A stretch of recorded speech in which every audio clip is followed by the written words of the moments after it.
بسم اللہ الرحمن الرحیم۔ ہماری شکست ہو جائے گی۔ امریکہ کہتا ہے اوباما مٹھی بھر افغانی اور مسلمانوں کے مقابلے میں امریکہ کسی کو آنکھیں دکھانے کا قابل نہیں رہے گا۔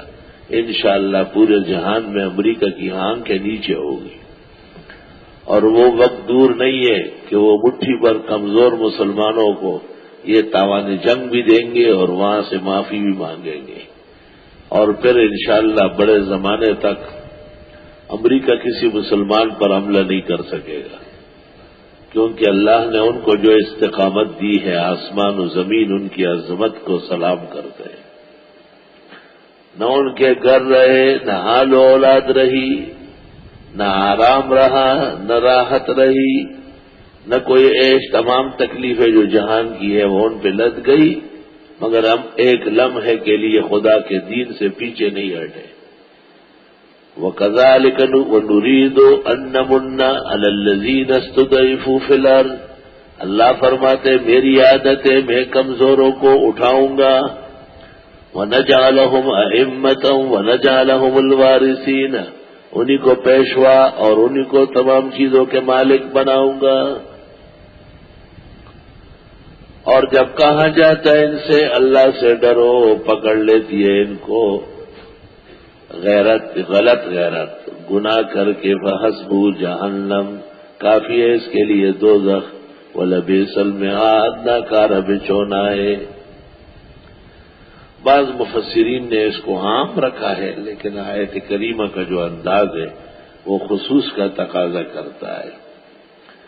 وَمِنَ النَّاسِ مَن يَشْرِي نَفْسَهُ ابْتِغَاءَ مَرْضَاتِ اللَّهِ، لوگوں میں سے بعض ایسے ہیں جو خریدتے ہیں اپنے آپ کو ڈھونڈتے ہوئے رضا الہی، واللہ رؤوف بالعباد، اللہ خوب پیار کرنے والے ہیں ایسے بندوں کے ساتھ۔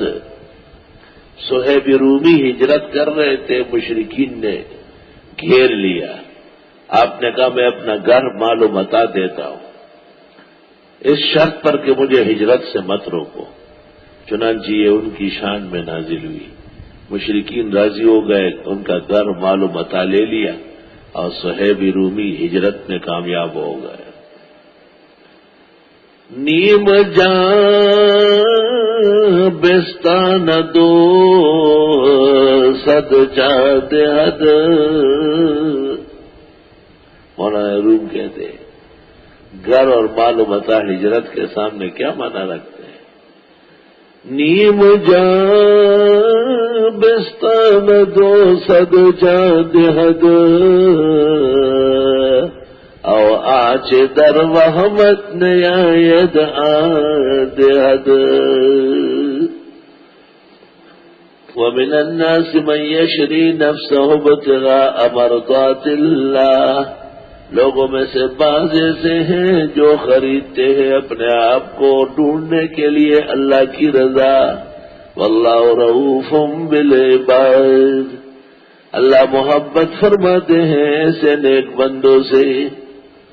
یا ایھا الذین آمنوا ادخلوا فی السلم کافہ، اے ایمان والو داخل ہو جاؤ اسلام میں پورے کے پورے۔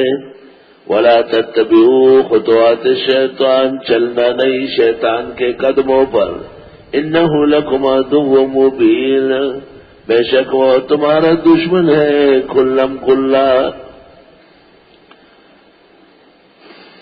سورہ بقرہ کے اندر ذم یہود میں یہ بات آئی تھی، افتؤمنون ببعض الکتاب وتکفرون ببعض، کہ وہ کچھ حصہ دین کا مانتے تھے اور کچھ نہیں مانتے تھے۔ یہ خرابی سابقہ اقوام میں تھی کہ وہ دین کا بٹوارا کرتے تھے، مشکل و آسان، پسند آنے والا اور پسند نہ آنے والا۔ یہ ایک قاعدہ ہے کہ دین پورا مانا جائے گا، آپ کو مشکل لگے یا آسان لگے۔ چنانچہ اس قاعدے کا نفاذ اس جگہ مقرر فرمایا، اور وہ اس طرح کہ عبداللہ ابن سلام رضی اللہ تعالیٰ عنہ بما 6 ساتھیوں کے مشرف و اسلام ہوئے تھے۔ اسلام میں اونٹ کا گوشت اور اونٹنی کا دودھ یہ مباح ہے، قابل استعمال ہے، اور دوسری طرف سابقہ ان کا جو مذہب تھا یہودیت، اس میں اونٹ کا گوشت اور اونٹنی کا دودھ حرام ناجائز تھا۔ تو انہوں نے خیال کیا کہ یہ تو بڑا آسان طریقہ ہے کہ ہم یہ 2 چیزیں یا ایسی چند چیزیں استعمال نہیں کریں گے، کیونکہ اسلام میں ضروری تو نہیں ہے، مباح ہے نا، اور ادھر حرام ہے تو حرام سے بچتے ہوئے اور ادھر مباح سے بچتے ہوئے دونوں شریعتوں کا لحاظ ہو جائے گا۔ ایسے بہت سارے لوگ ہیں ٹائی باندھے ہوئے، منع ہے جی، تشبہ بالنصارہ نہیں ہے، داڑیاں مونڈ رہے ہیں، اچھا جی فرض ہے، اور فرض سے بھی زیادہ اہم ہے، شاعر اسلام میں سے کمعقل انسان، لباس رنگ ڈھنگ سب پرایا، چنانچہ اللہ تعالیٰ نے حضرت عبداللہ ابن سلام اور ان کے ساتھیوں کا یہ انداز پسند نہیں کیا۔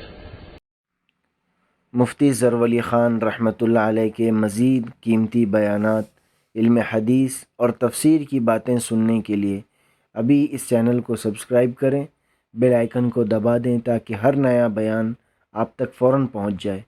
اللہ تعالی ہمیں ان باتوں پر عمل کرنے کی توفیق عطا فرمائے۔ جزاکم اللہ خیر۔ جزاک اللہ خیر۔ آگے زیادہ سے زیادہ شیئر کریں اور ہمارے چینل کو سبسکرائب کریں۔